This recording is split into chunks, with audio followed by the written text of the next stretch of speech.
Nah, jadi memang istidraj ini halus sekali. Jadi bagaimana kaedahnya? Kaedahnya melupakan ayat-ayat Allah, perintah-perintah Allah, hadis-hadis Rasulullah, hukum-hukum ulama. Setelah lupa, lalu kemudian mendapatkan kenikmatan. Nah, itu istidraj.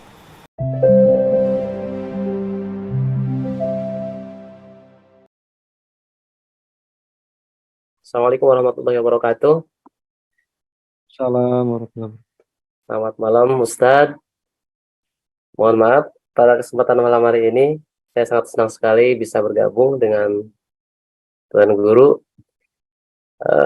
Izin bertanya Ustadz, kalau memang istidraj ini berlaku juga bagi orang-orang yang beriman,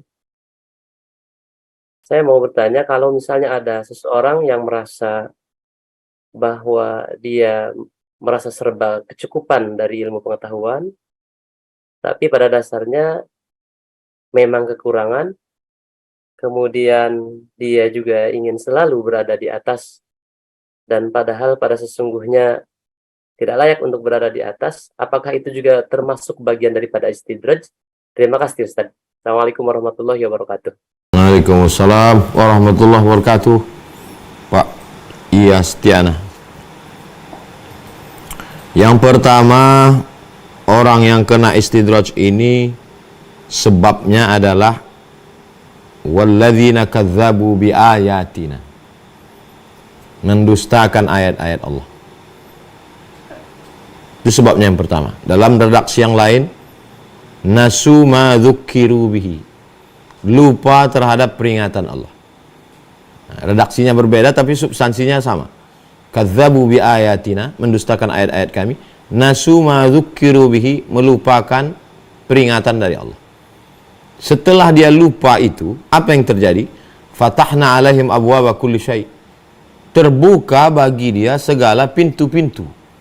Pintu rezeki, pintu popularitas, pintu kebaikan, pintu kekuasaan terbuka. Setelah itu apa yang terjadi? Hatta idza farihu bima utu, setelah dibukakan dia lalai. Lalai pertama, lalai ke peringatan Allah.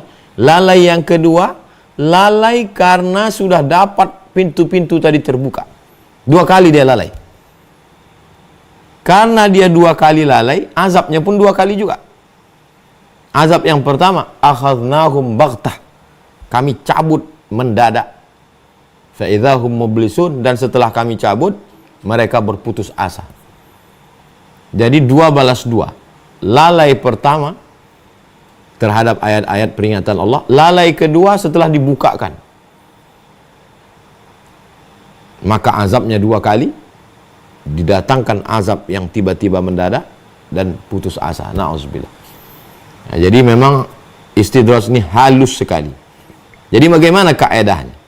Kaedahnya melupakan ayat-ayat Allah, perintah-perintah Allah, hadis-hadis Rasulullah, hukum-hukum ulama.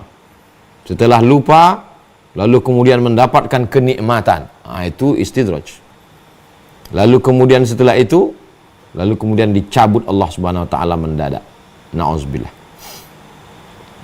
Jadi penjelasannya umum, tapi kita bisa merasakannya itu.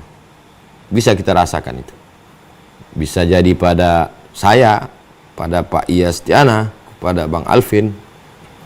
Bisa kita renungkan itu sejenak. Oh, maka kita jangan sampai, jadi kalau mundur ke belakang, pertama jangan lupa kalau dapat nikmat. Kalau dapat nikmat langsung sadar ini dari Allah. Yang kedua, jangan lupakan peringatan Allah. Kalau dua ini selamat, insya Allah selamat dari istidraj. Wallahu a'lam bishawab. Laknat sebetulnya, tapi bajunya seperti nikmat, sehingga kita terpukau.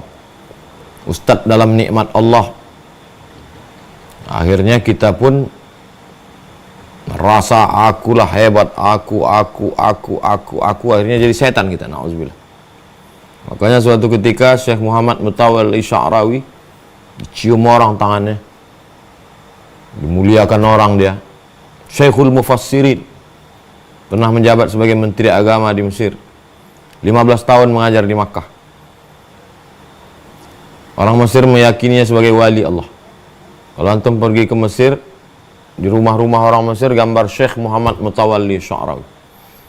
Suatu ketika beliau menyampaikan tausiah, sampai di tengah jalan berhenti, lama sekali dia mampir ke masjid. Heran yang rombongan nih, kemana Syekh? Rupanya dia membersihkan WC. Membersihkan WC untuk menyadarkan diri. Semua berawal dari lupa diri. Falamma nasu, lupa Allah, lupa Rasulullah. Yang paling mengerikan lupa diri. Sempat-sempatkan bangun malam. Nggak bisa tengah malam, 1 jam sebelum azan subuh. Tidak bisa 1 jam sebelum azan subuh, setengah jam sebelum azan subuh. Duduk di sajadah sejenak. Apa yang sedang kuterima ini? Yang sedang kuterima ini jangan-jangan istidraj ini.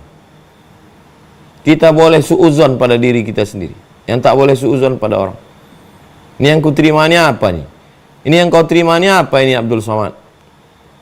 Jangan-jangan istidraj ini. Jangan-jangan buat kau makin jauh dari Allah. Insya Allah kalau kita ingat, kita selamat. Kalau kita ingat, kita selamat.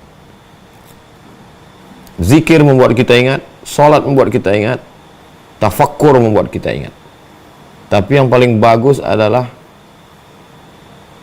sambungan langsung jarak dekat tengah malam. Sepi, sunyi, munajat pada Allah, minta pada Allah. Kalau jumpa sama orang baik, orang soleh, doakan saya Habib, doakan saya Kiai, doakan saya Tuan Guru, supaya saya jangan sampai lupa diri. Demikian Bang Alvin. Wallahu a'lam bishawab. Ini asrama Pondok Tahfiz Quran Mahat Az-Zahra. Yang selama ini Bapak Ibu lihat, saksikan, support, bantu 2-3 sak semen batu bata sudah selesai. Barakallahu lakum fima ataitum wa barakallahu lakum fima abaqaitum wa ja'alaha lakum tahuran. Semoga Allah berikan berkah rezeki Bapak Ibu semuanya. Jamaah hijrah bersama Ustaz Abdul Somad, Sidak. Tak dapat saya sebutkan satu persatu karena banyak sekali orang-orang baik yang tidak pernah menyebutkan namanya, hamba Allah, hanya Allah yang dapat membalas kebaikan. Diberikan keluarga yang sakinah, mawaddah, warahmah, diberikan keturunan yang soleh dan solihah, diberikan rezeki berlimpah ruah, bisa berinfak, berwakaf, bersedekah sampai ke Baitullah, ibadah haji dan umrah, husnul khatimah, masuk ke dalam surga bersama Rasulullah SAW. Ini asrama. Kelasnya kita baru tadi peletakan batu pertama di depan rumah kayu. Di rumah kayu di sebelah sana kita akan bangun kelas. Tadi peletakan batu pertama, satu hamparan itu ada 3 sampai ke atas 4 lantai. Insyaallah 18 kelas. Barakallahu fikum, jazakumullah khairal jazak. Wassalamualaikum warahmatullahi wabarakatuh.